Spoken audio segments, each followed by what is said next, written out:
في الدارين آمين. إلى أن قال في كتابه المختار من كلام الأخيار عطاء السليمي البصري، عطاء السليمي البصري العابد من صغار التابعين، توفي بعد 40 و100. قال بشر ابن منصور: كنت أوقد بين يدي عطاء السليمي فقلت له: يسرك الساعة لو أنك أمرت أن تلقي نفسك في هذه النار ولا تبعث إلى الحساب. فقال: إي ورب الكعبة. ثم قال: والله لو أمرت بذلك لخشيت أن تخرج نفسي فرحا قبل أن أصل إليها. كان عطاء السليمي إذا فرغ من وضوئه انتفض وارتعد وبكى. فقيل له في ذلك فقال: إني أريد أن أقدم على أمر عظيم، إني أريد أن أقوم بين يدي الله عز وجل. Alhamdulillah, puji syukur kehadirat Allah Subhanahu wa Ta'ala. Salawat dan salam kita haturkan kepada baginda besar Nabi Agung Nabi Muhammad sallallahu alaihi wasallam. Ma'asyiral hadirin jamaah yang dirahmati oleh Allah, menyambung kajian daripada kitab Al-Mukhtar min Kalamil Akhyar, kumpulan daripada Al-Imam Al-Arif Billah Abu Ya Sayyid Muhammad Alawi Al-Maliki Al-Hasani rahimahullah, yang mana beliau Abu Ya Sayyid Muhammad Al-Maliki akan menyebutkan sedikit daripada biografi Al-Imam At-Tabi'i Al-Jalil yang bernama Atha As-Sulaimi Al-Basri. Atha As-Sulaimi Al-Basri, beliau daripada generasi tabi'in, orang yang melihat sahabat baginda Nabi besar Muhammad SAW. Cuman Atha ini bukan Atha muridnya Abdullah bin Abbas yang terkenal, terlebih kalau kita baca kitab tafsir akan lewat di situ dengan nama Atha bin Abi Rabah. Kalau di tafsir Atha bin Abi Rabah itu banyak akan disebutkan sama ulama tafsir pendapat Atha bin Abi Rabah. Kalau Atha bin Abi Rabah muridnya Abdullah bin Abbas. Abdullah bin Abbas radhiyallahu taala anhuma imamul mufassirin.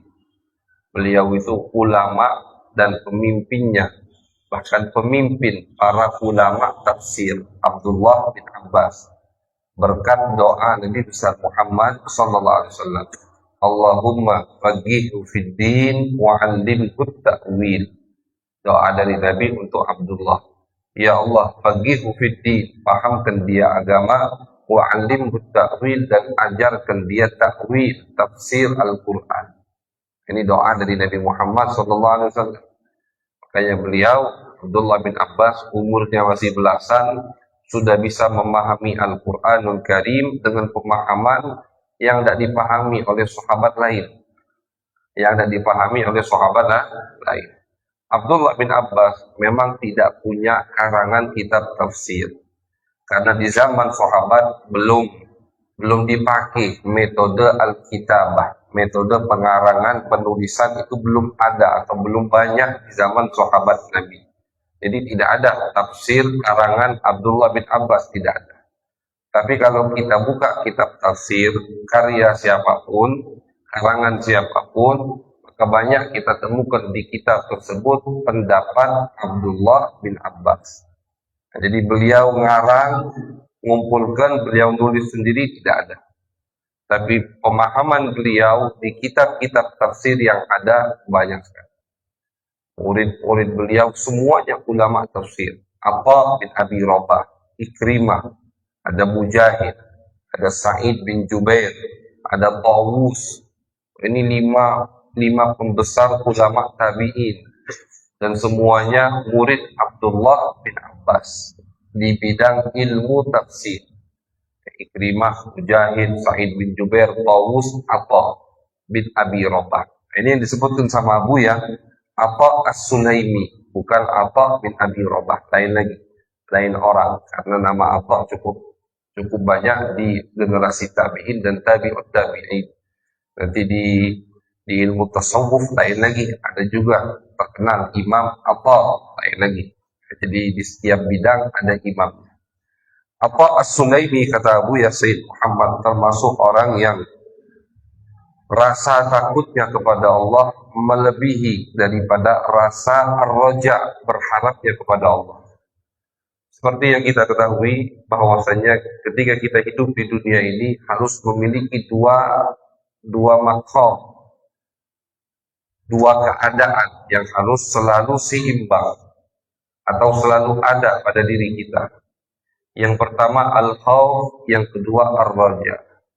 Yang pertama takut kepada Allah agar kita tidak lancang melanggar perintah Allah. Yang kedua ar-raja, berharap kepada rahmat Allah. Ini dua harus ada. Bahkan diumpamakan sama ulama seperti burung yang memiliki dua sayap. Kalau satu sayap tidak bisa terbang, pasti jatuh. Setiap umat manusia dalam kehidupannya itu harus memiliki dua keadaan. Harus punya rasa takut kepada Allah dan punya rasa berharap yang besar kepada rahmat Allah. Kenapa harus dibarengi dengan rahmat Allah? Agar rasa takutnya tidak sampai berlebihan sehingga putus asa dari rahmat Allah. Putus asa dari rahmat Allah tidak boleh, termasuk dosa besar. Al-ya'su min rahmatillah. Di dalam Al-Quran Allah firmankan, la tay'asu min rauhillah. Jangan kalian putus asa dari rahmat Allah. Tidak ada rasa takut, juga tidak boleh. Al-amnu min makrillah, merasa aman dari siksaan Allah. Jadi harus ada semua itu. Berharap rahmat Allah dan merasa takut dari azab Allah. Kalau bisa ini ada terus, maka alhamdulillah, insya Allah hidup kita aman dari kemaksiatan. Cuman ada sebagian ulama yang rasa takutnya kepada Allah itu melebihi rasa berharapnya kepada Allah. Istilah lain kalau di kitab tasawuf disebutkan khaufun muz'ij atau syauqun muqliq. Kata ulama at-tazkiyah, ulama as-sufiyah, cuman dua hal ini yang bisa melawan hawa nafsu kita. Hawa nafsu, bukan setan. Kalau setan itu gampang diusir. Inna kaidash syaitani kana dha'ifah, kata Allah. Tipu daya setan itu lemah. Kita berlindung kepada Allah, setan kabur, lari. Yang sulit dihadapi ini hawa nafsu. Makanya Nabi besar Muhammad SAW ketika beliau baru pulang dari peperangan Badr, ada riwayat dari peperangan Tabuk. Ini dua peperangan yang termasuk peperangan sangat sulit yang dialami oleh baginda Nabi Muhammad SAW. Baru selesai perang, balik ke Madinah. Ketika udah mau sampai ke kota Madinah, kata Nabi Muhammad, raja'na minal jihadil asghar ila jihadil akbar. Kita baru saja selesai perang kecil dan akan mulai perang yang besar. Sahabat bingung, ya Rasulullah, perang apa lagi lebih besar dari yang habis kita alami? Kata Nabi Muhammad, jihadun nafsi. Jihad melawan hawa nafsu. Jihad melawan hawa nafsu ini tidak ada akhirnya. Peperangan yang tidak selesai. Bahkan ulama mengatakan kalau ada orang yang dengan pedenya mengatakan aku berhasil menang melawan hawa nafsu, berarti saat itulah dia sudah kalah dari hawa nafsu. Kalau kita perhatikan, tidak ada ulama aulia yang pernah mengatakan hal tersebut, menang melawan hawa nafsu. Karena takut ketika mereka mengatakan hal tersebut, tidak taunya mereka malahan saat itu juga kalah oleh hawa nafsu. Siapa yang berani mengatakan pernah menang melawan hawa nafsu? Hanya Nabi kita baginda Nabi besar Muhammad SAW. Kata Nabi Muhammad, hawa nafsuku taba'an lima ji'tu bih. Hawa nafsuku ini mengikuti apa yang aku inginkan. Jadi bukan Nabi meloi hawa nafsu, tapi hawa nafsunya meloi Nabi. Jadi saking sudah dikuasainya oleh baginda Nabi Muhammad SAW. Sulit melawan hawa nafsu. Cuman kata ulama ada dua penawar, ada dua obat untuk melawan hawa nafsu. Tidak ada obat ketiga, cuma dua. Yang pertama, khaufun muz'id, rasa takut kepada Allah. Rasa takut kepada Allah ini sangat ampuh untuk melawan hawa nafsu. Atau syauqun muqlik, rasa rindu yang berlebihan kepada Allah.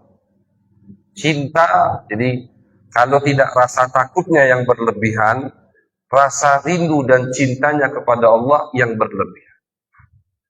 Salah satu dari dua ini, itulah cuman obat yang bisa menahan hawa nafsu. Nafsu ketika bergejolak, itu tidak bisa dipatahkan kecuali dengan dua penawar ini. Cuma dua obat.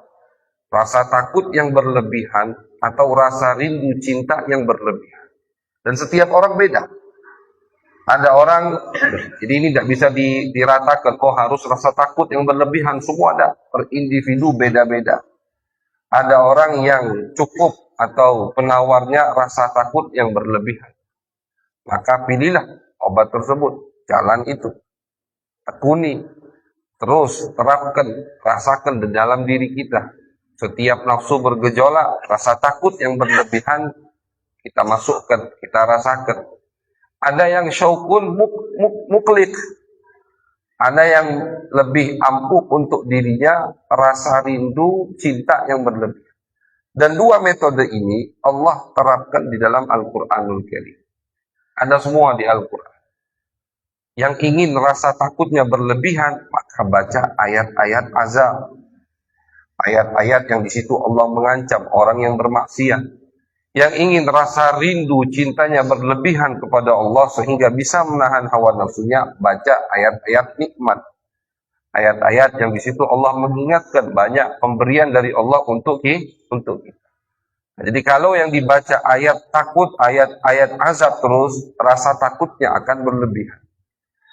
Kalau yang dibaca ayat nikmat terus, rasa rindu, cinta. Kita kan cinta sama orang kalau orang tadi baik ke kita. Kita bisa cinta dengan orang lain kalau kita tahu orang tadi baik kepada kita. Kita cinta kepada orang tua karena kita tahu, yakin orang tua kita berkorban untuk kita.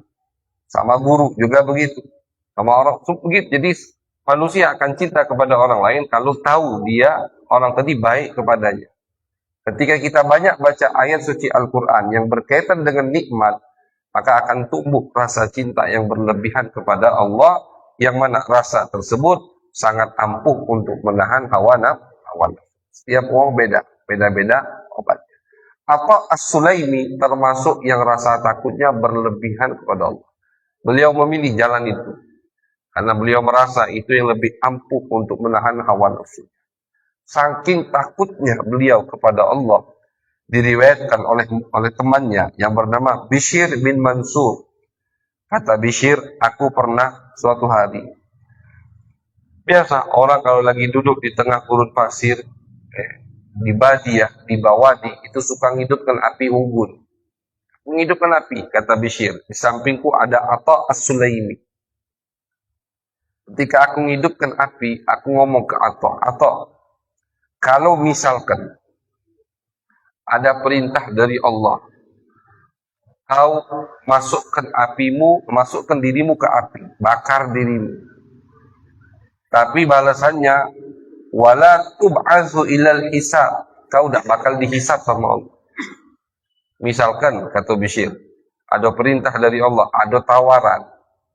Kalau kamu memasukkan dirimu sekarang saat ini ke api, kamu tidak bakal dibangkitkan di hari hisab. Selesai maksudnya. Bakar dirimu udah selesai. Kunu turaba, ya laitani kuntu turaba. Udah, tidak bakal dibangkitkan di hari hisab. Kira-kira galak enggak? Atau Bishr. Tapi masukkan dirimu ke api sekarang, bakar dirimu. Kata apa? I wa rabbil Ka'bah. Demi Allah aku mau. Kalau misalkan ada perintah dari Allah agar aku memasukkan diriku ke api, dan balasannya, tawaran dari Allah, balasannya aku tidak bakal dibangkitkan kelak di hari hisab, artinya tidak dihisab sama Allah, aku mau. Biarlah aku terbakar di dunia, mati, terbakar, tapi tidak dibangkitkan ke hari hisab. Bahkan kata Atha, bahkan mungkin karena saking senangnya aku jika ada tawaran tersebut, mungkin saja nyawaku sudah keluar duluan sebelum tubuhku terkena api yang ada di depan. Artinya ini tawaran yang sangat mengenakkan. Aku terima, jelas. Daripada dibangkitkan ke hari hisab, lebih baik aku bakar diriku di dunia dan tidak dibangkitkan ke hari hisab. Saking seremnya padang mahsyar. Yaumul faza. Kayak Allah ketika menyebutkan padang mahsyar itu hari kebangkitan, yaumul faza. Ketika semua orang sedang takut. Bahkan para anbiya pun takut. Para nabi pun takut atas murkanya Allah. Kecuali baginda Nabi besar Muhammad sallallahu alaihi wasallam. Di saat Allah sedang murka, bahkan semua nabi ketakutan, hanya Nabi Muhammad yang merasa aman dari murkanya Allah.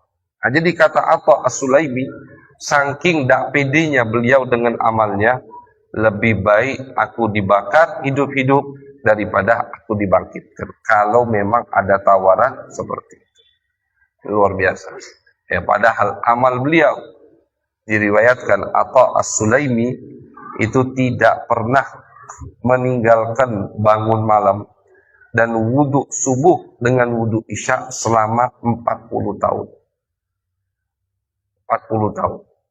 Jadi mereka memang makin tinggi makin takut. Makin tinggi makin takut. Innama yakhsyallaha min ibadihil ulama.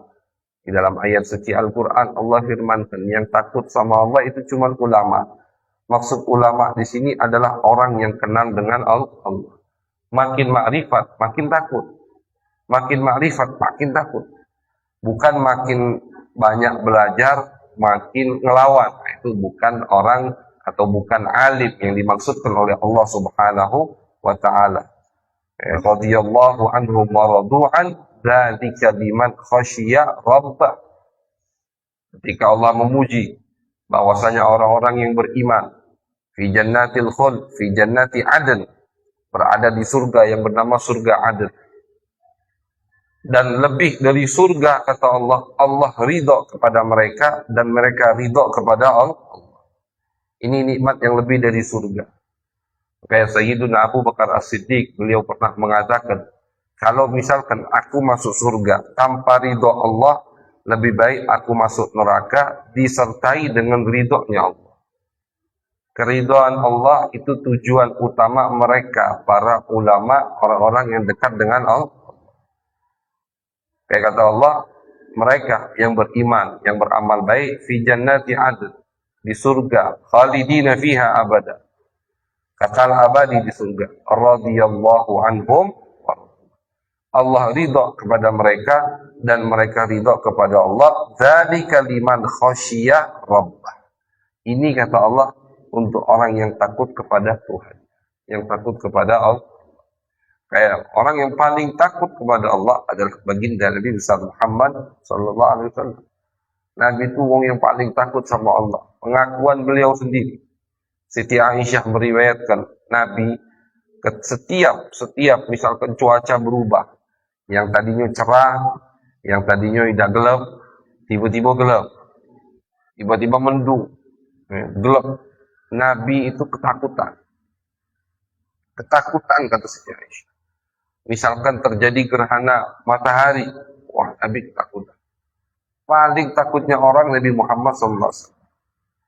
Nabi masuk ke rumah, tidak bisa duduk mantap, mondar mandir kata Siti Aisyah, mondar mandir Nabi Muhammad. Betul memang beliau orang yang paling jauh dari murkanya Allah. Tapi karena beliau orang yang paling kenal dengan Allah, makanya beliau orang yang paling takut kepada Allah. Ana akhsyakum lillah. Kata Nabi, aku orang yang paling takut sama Allah. Kalau cuaca berubah tiba-tiba, mondar mandir. Nabi semantap. Sambil beliau ucapkan, Ya Rabb, Ya Allah, bukankah engkau telah janjikan Allah tu'adzibahum, engkau tidak akan mengazab mereka, wa ana fihim, Sedangkan aku masih berada di tengah-tengah mereka. Kan udah janji ya Allah, tidak mau azab mereka. Itu terus yang diucapkan sama Nabi ketika cuaca berubah. Dari terang tiba-tiba gelap. Ketakutan baginda Nabi besar Muhammad SAW. Kata Siti Aisyah, pernah Nabi kalau baca surat Al-Waqiah pasti nangis. Surat Al-Waqiah.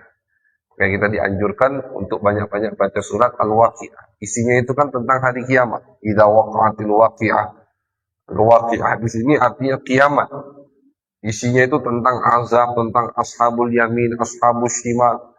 Nabi kalau baca surah Al-Waqiah, kata Siti Aisyah, pasti nangis. Ketakutan. Pasti nangis. Itu Nabi besar Muhammad SAW. Rasa takut kepada Allah. Makin dekat dengan Allah, makin takut sama Allah. Sahabat juga begitu.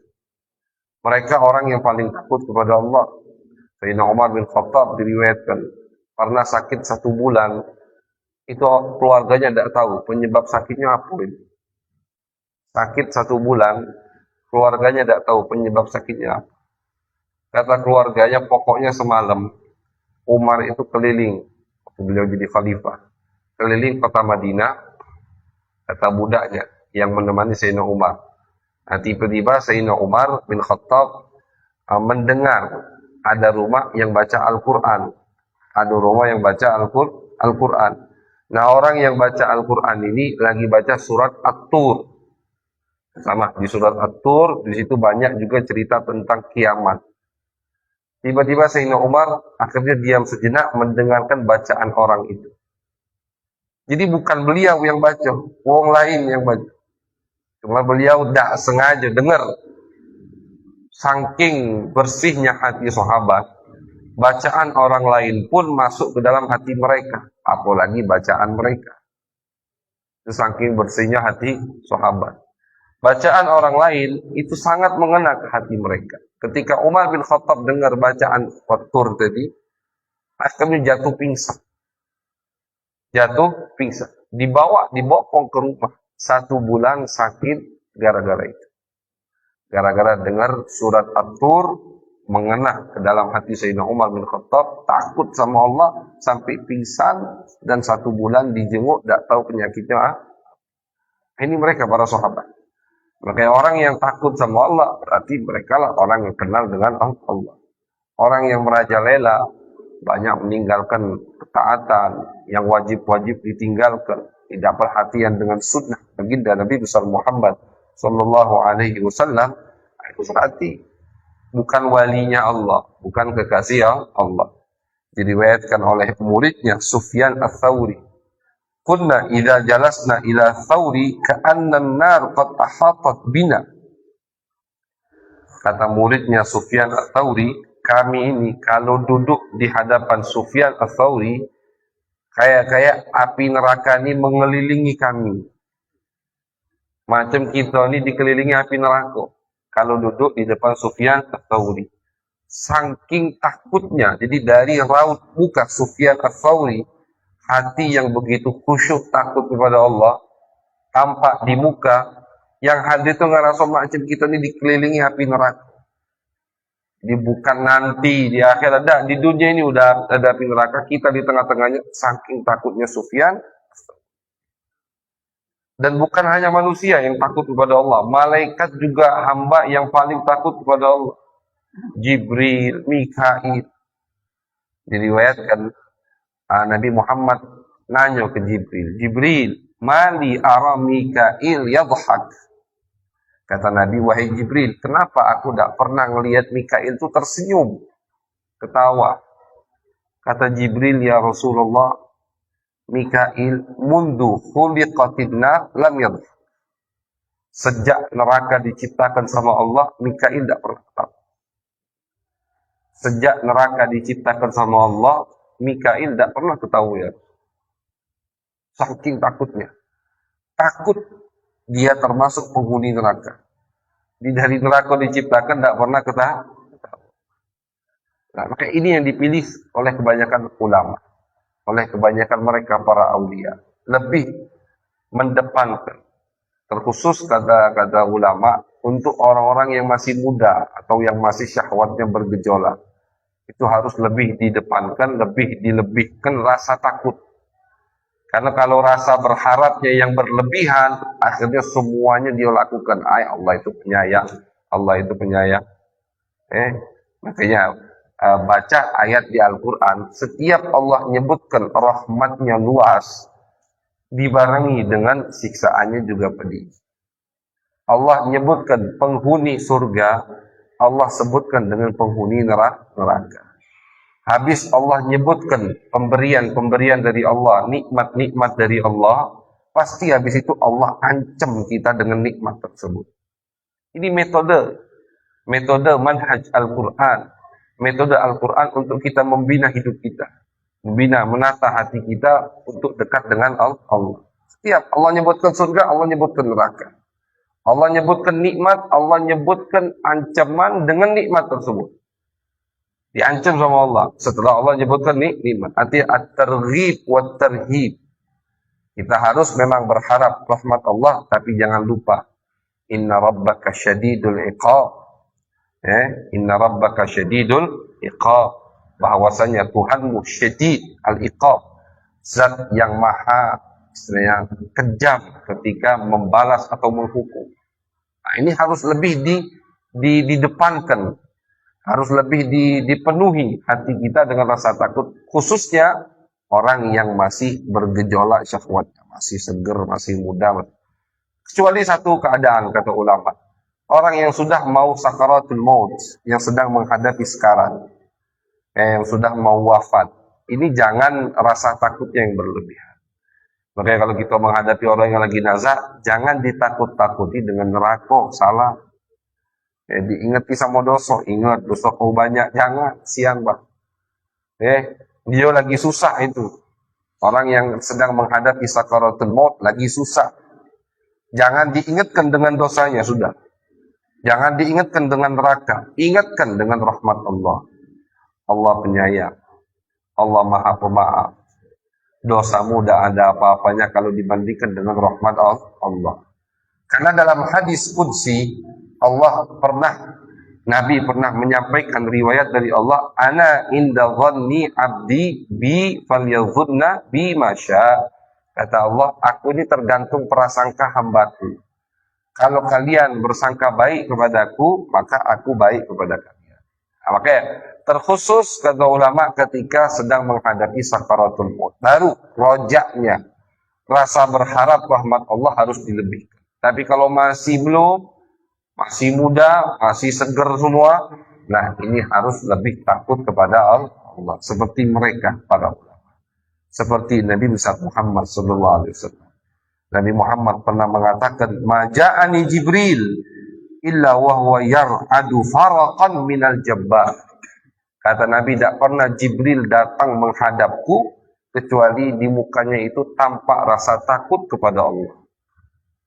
Jibril, afdalul malaikah, itu tidak merasa aman dari makrillah, dari hukuman Allah, dari finish yang ditetapkan sama Allah, kecuali setelah beliau dapat tugas ngantarkan wahyu kepada baginda Nabi Muhammad SAW. Ketika turun ayat wa ma arsalnaka illa rahmatan lil alamin. Tidaklah kami utus kamu wahai Muhammad kecuali bentuk rahmat untuk alam semesta ini. Nabi nanya ke Jibril, wahai Jibril, kau dapat apa bagian rahmatku ini? Kan kalau orang kafir dapat rahmat Nabi, tidak langsung diazab sama Allah. Ahli maksiat dapat rahmat Nabi Muhammad. Umat Nabi Muhammad paling banyak dapat rahmat Nabi. Bahkan hayawan, binatang pun dapat rahmat Nabi Muhammad. Kecuali iblis, setan yang tidak dapat rahmat Nabi. Nah, Nabi nanya ke Jibril, malaikat dapat tidak rahmat? Kamu Jibril dapat tidak rahmat? Dapat. Wa ma arsalnaka illa rahmatan lil alamin. Ini riwayat disebutkan oleh Al-Imam As-Sawi dalam kitab Hasyiah Al-Jalalain. Kata Jibril, dapat ya Rasulullah. Kami para malaikat ini ya Rasulullah tidak pernah merasa aman min makrillah, tidak pernah merasa aman dari khatimah, finish yang ditetapkan sama Allah. Tidak tahu mereka. Jadi malaikat pun tidak tahu finishnya bagaimana nanti, husnul khatimah atau su'ul khatimah.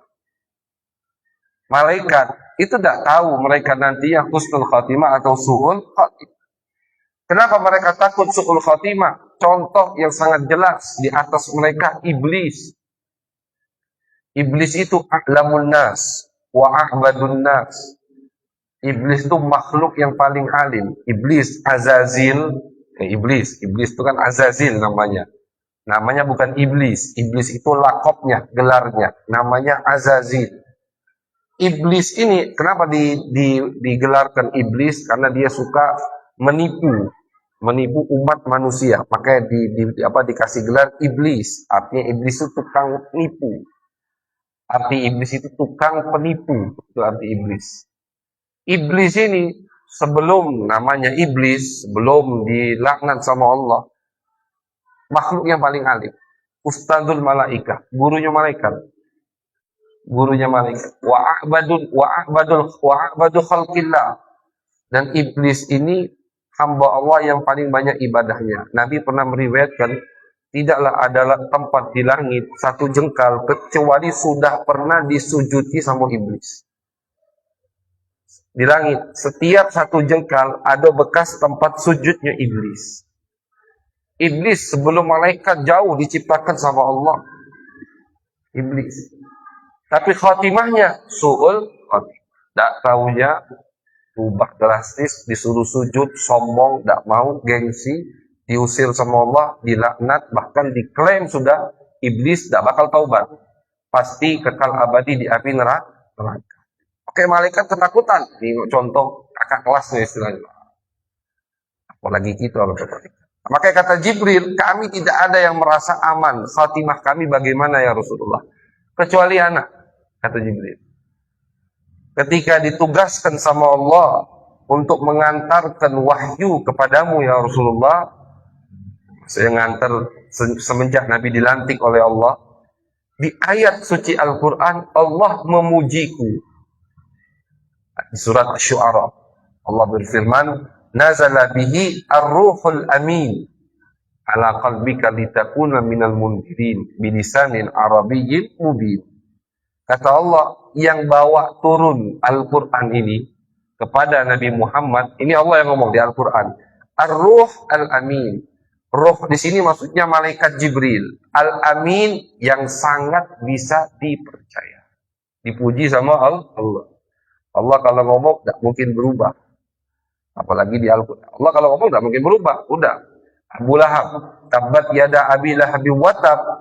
Padahal ini surat ketika turun. Abu Lahab mati masih 13 tahun lagi. Tidak bakal berubah. Ini mukjizat Al-Quran. Kayak kata ulama. Sebenarnya Abu Lahab kalau ingin mematahkan dakwahnya Nabi. Simple, gampang. Tinggal munafik saja, pura-pura masuk Islam, wah itu langsung runtuh semua dakwah Nabi Muhammad. Karena ketika Abu Lahab pura-pura masuk Islam, maka orang akan bingung. Muhammad, mana yang benar? Al-Quran, apa realita, apa nyatanya ini? Di wahyumu, katamu dari Tuhanmu, Abu Lahab masuk neraka. Nah sekarang nyatanya Abu Lahab masuk Islam, misalkan. Berarti tidak sinkron, berarti ini bukan dari Allah, ini karangan kamu, tidak tahu apa yang akan terjadi. Tapi karena Al-Quran dari Allah, tidak pernah ide itu terpikirkan bahkan oleh Abu Jahal yang paling licik. Abu Jahal itu kan idenya cemerlang, kalau untuk ganggu Nabi, licik jadi orang. Ide itu tidak terpikirkan. Kenapa? Karena Allah yang tidak inginkan. 13 tahun dari surat Al-Masad, Tabbat yada abi lahabi watab turun, Abu Lahab itu mati 13 tahun lagi masih. Jauh. Masih 13 tahun. Tidak terpikirkan oleh Abu Lahab untuk ngutak-ngatik surat. Karena Al-Quran min indillah. Allah udah divonis sama Allah. Udah ketuk palu istilahnya. Klaim Abu Lahab penghuni neraka. Turunlah surat Al-Masad. Makanya Nabi udah tidak berharap lagi Islamnya Abu Lahab ketika surat itu turun. Nah Jibril ketika dipuji sama Allah di Al-Quran dengan malaikat yang sangat bisa dipercaya, nah ngerasa aman. Alhamdulillah. Berarti aku bakal husnul. ini bentuk rahmat yang aku dapat darimu ya Rasul. Nah, jadi Jibril pun dapat rahmat dari Nabi, dan Jibril pun sangat merasa takut kepada Allah. Paling takut kepada Allah, wong yang paling kenal dengan Allah itu Nabi kita baginda Nabi besar Muhammad sallallahu alaihi wasallam. Tapi diriwayatkan oleh sahabat, Nabi itu kalau takutnya lagi aktif nian, dari diri beliau itu keluar kayak suara air yang mendidih. Dan ini persis seperti yang terjadi atau yang dirasakan oleh kakek beliau, Nabi Ibrahim alaihissalam. Nabi Ibrahim itu dari jarak berapa kilo, diriwayatkan kalau takutnya lagi aktifnya istilahnya, itu dari dada beliau keluar kayak suara air yang mendidih, lodok dari dirinya itu. Nabi Muhammad juga sama. Diriwayatkan sama sahabat, kalau Nabi lagi takutnya, atau lagi ini, keluar dari diri seperti suara air yang mendidih, saking takutnya kepada Allah Subhanahu wa Ta'ala. Jadi banyak ulama, Hasan Al-Basri tidak pernah senyum selama 40 tahun, takut sama Allah. Ada yang tidak pernah ngadep langit selama puluhan tahun, takut sama Allah. Bukan Allah di langit, tapi kekuasaan Allah di langit, takut sama Allah. Nah, ini memang untuk kehidupan kita, apalagi di akhir zaman ini, merajalela kemaksiatan, keharaman itu di mana-mana, yang halal malah susah. Di sini kita harus melebihkan dosis rasa takut kepada Allah sampai kita bisa istiqamah dan bisa menghadap Allah dengan rasa prasangka setelah umur panjang sehat afiat, dengan husnudzon, berbaik sangka kepada Allah Subhanahu wa Ta'ala. Mudah-mudahan kita menjadi hamba-hamba yang diridhoi oleh Allah Subhanahu wa Ta'ala. Amin ya rabbal alamin. Sallallahu alaihi wasallam Muhammad wa ala alihi wa sahbihi wa baraka wa sallam. Walhamdulillahi rabbil alamin.